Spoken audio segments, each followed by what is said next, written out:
Antonio Gozakowski was planning to leave the United States Army next month and go to college. Gozakowski, an Army sergeant, has served 6 years in the military.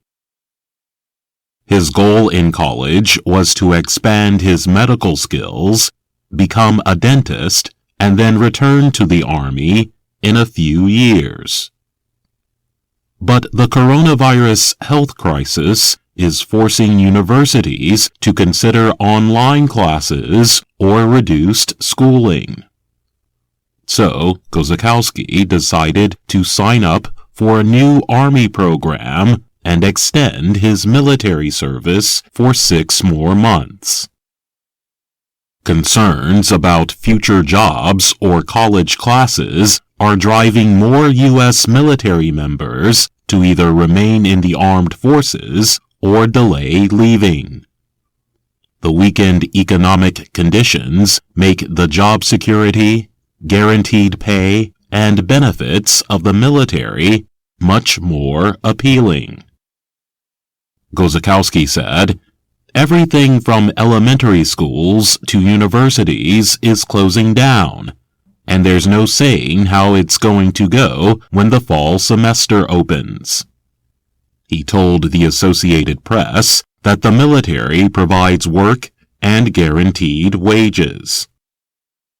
Gozakowski is one of hundreds of armed forces members who have accepted short-term extensions being offered by the military. As of last week, the Army had already passed its goal of keeping 50,000 soldiers for the fiscal year. More than 52,000 have signed up for the extensions. The Navy and other military services also have met or are closer than planned to their target numbers.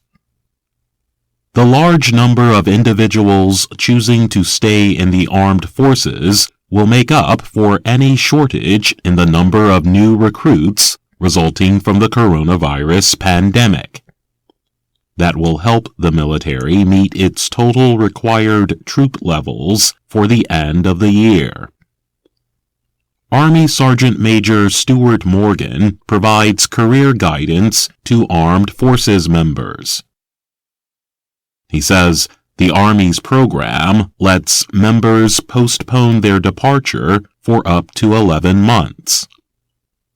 By early last week, he said, 745 soldiers had signed up.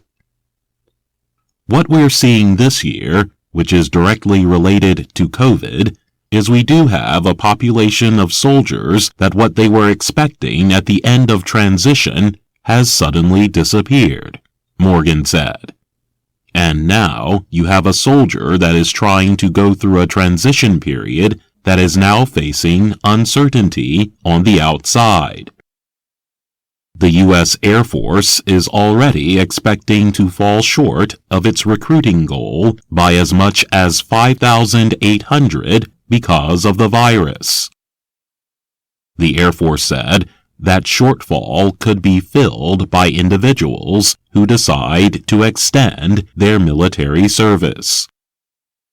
So far, the number of Air Force members who have asked to extend their service is 700 more than at this time last year. Retention is also on the rise in the U.S. Marine Corps. Currently, there are about 183,000 Marines. The goal for the end of the fiscal year is about 184,600. The Marine Corps has nearly reached its retention goal of about 12,600 for the fiscal year.